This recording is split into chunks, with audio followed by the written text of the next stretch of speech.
Good morning everyone. Welcome to Law of Thoughts class. In the last lecture we have started about general defenses of law of thoughts.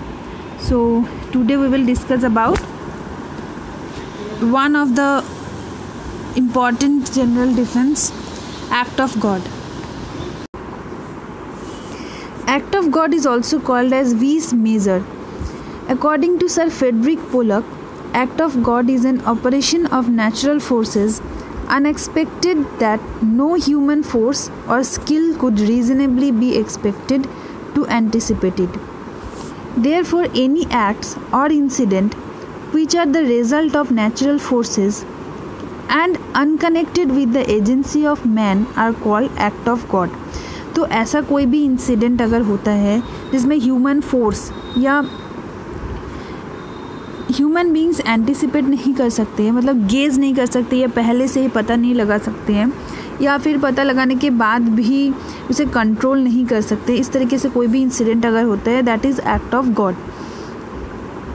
For an example it may be earthquake और heavy rainfall और flood, drought, इस तरीके से कोई भी natural phenomena हम लोग इसे कहते हैं एक्ट ऑफ गॉड.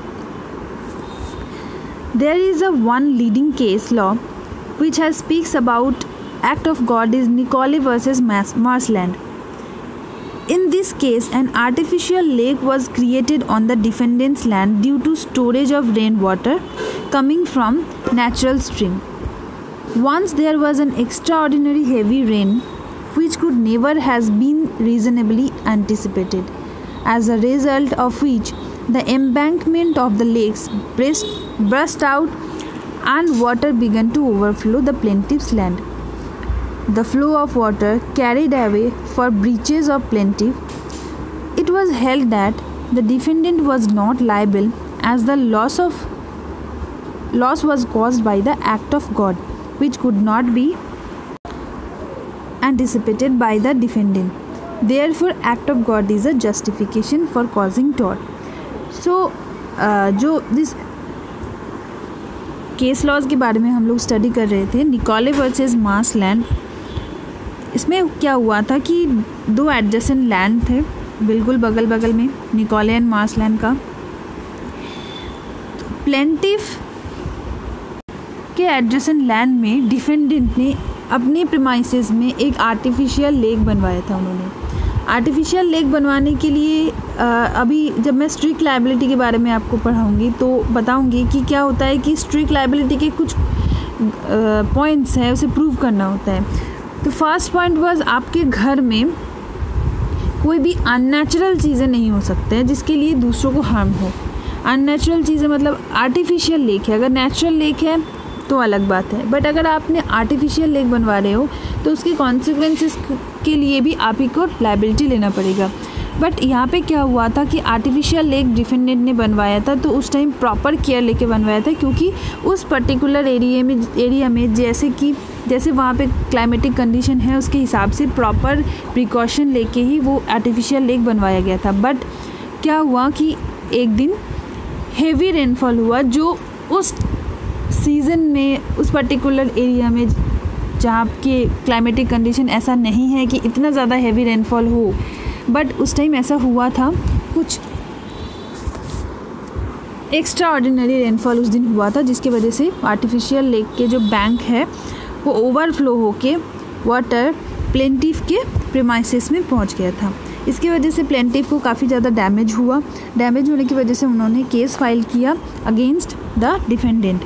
डिफेंडेंट के पास ये एक डिफेंस था जो उन्होंने यूज़ किया था कि this is an act of God, because उस टाइम एंटिसिपेट नहीं किया जा सकता था कि इस तरीके से रेनफॉल भी हो सकता है ऐसे क्लाइमेट में, क्योंकि वो सीज़न भी डिफरेंट था और नॉर्मली रेनी सीज़न में भी उस पर्टिकुलर एरिया में इतना ज़्यादा हैवी रेनफॉल कभी नहीं होता था, और अगर जितना भी रेनफॉल होता था उसके लिए प्रॉपर प्रिकॉशंस उन्होंने लिया था.